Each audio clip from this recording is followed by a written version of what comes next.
Welcome to the deep dive. For anyone navigating the world of trucking or freight brokering, the regulatory landscape is, well, vast and often complex. Definitely complex. It's a field with huge opportunity, though. Absolutely.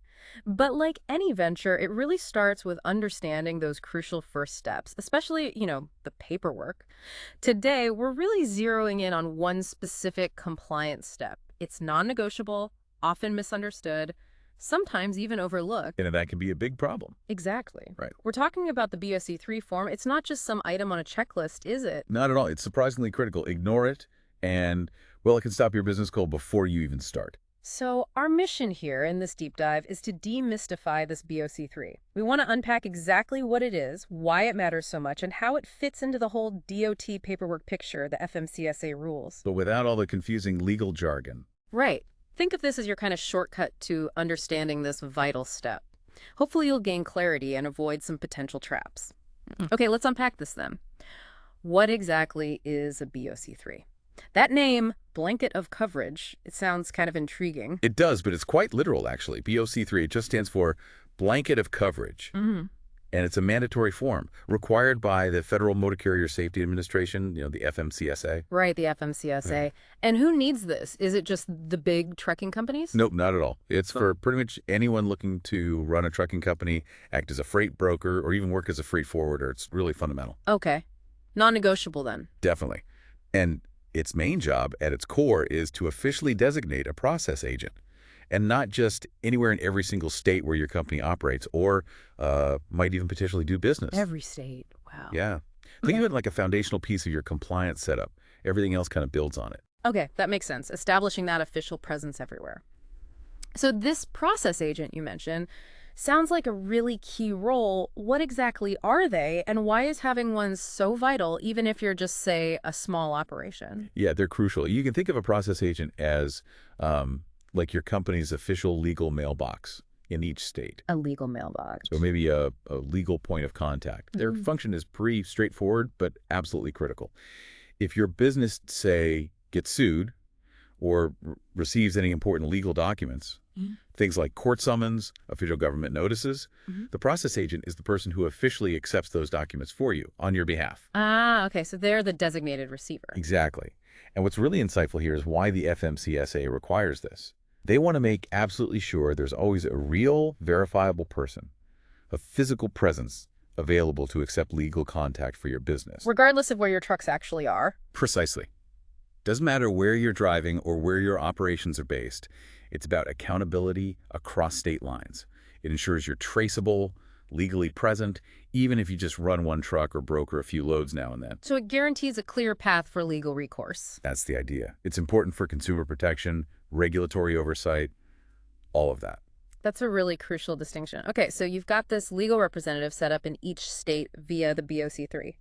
How does that then fit into the bigger picture? Getting your DOT number, getting that operating authority active? It's absolutely essential. The BOC-3 is a mandatory step for getting both your DOT number and, maybe more importantly, your operating authority. And the operating authority, just to clarify, that's your official green light from the FMCSA. That's right. It's your official permission to legally haul goods across state lines or to broker freight. Without it, you simply can't operate legitimately. Okay, so this brings up a big question, probably one a lot of new folks wonder about.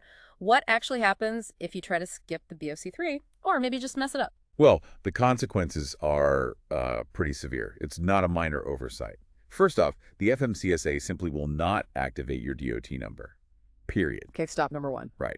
And you will not get your operating authority granted, which means, critically, you can't legally haul any loads or broker any freight. So basically, no BOC-3 means no business. You're shut down before you start. Wow, so it really halts everything. It does. We've seen businesses, companies that seemed ready to go just hit a complete brick wall, sometimes for weeks. Just because of this one form. Just because they overlooked the BOC-3. It's not just about a potential fine down the road. Think about lost contracts, lost momentum. It's a huge headache. Imagine having a truck loaded, ready to go, but the FMCSA system says, nope, not authorized. Yeah. Because of this one missing piece. That sounds incredibly frustrating. It is. And if you actually try to operate without it, your authority gets denied flat out. You could face some really substantial fines. Or, worst case, you could be forced to shut down your entire operation. Yeah. And then there are what you might call the legal nightmares. If someone, say, sues your company and you don't have that process agent designated because you skipped the BOC-3. You might not even know you're being sued. Exactly. You might never find out about the lawsuit until it's way too late, which could lead to default judgment against your company. Okay, so it's truly a foundational piece, a safeguard. Absolutely. Skipping it. It's like trying to drive a truck without a license. You might get away with it for a bit, but you will get caught. Or maybe like driving without insurance? That's another good analogy. You might be fine for a while, but when trouble hits, and it often does, it'll cost you big time. Okay, this all sounds incredibly important, maybe even a bit daunting, especially for someone just starting out. But how do you actually do it? How do you file a BOC-3? Is it super complicated, or is it, maybe easier than it sounds? It's definitely more straightforward than those consequences we just talked about. Right. And certainly not as scary as it sounds, thankfully. The process really involves just a few simple steps. First, obviously, you need to find a process agent. Right.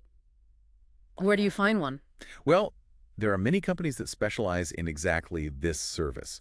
Often they act as what are called blanket agents. Blanket agents. Yeah, meaning they can provide coverage, that process agent service, for all 50 states, which, streamlines things immensely. Ah, okay, so you don't have to find one in every single state individually. Correct. Using a blanket agent is usually the easiest way. Uh. Then, once you've appointed your agent, they'll typically handle the next step for you. They'll submit the BOC-3 form directly to the FMCSA. Usually it's done online these days. So the agent does the actual filing? Generally, yes. But here's a little pro tip, or maybe a word of caution. While it sounds simple, the FMCSA actually gets thousands of BOC-3 filings every year that have errors, simple mistakes. Oh, really? And that causes problems? Big delays, significant delays. So it's not just about having the form filed. It's about getting it filed correctly the first time. Accuracy matters. Absolutely. And another crucial thing, you have to keep it updated.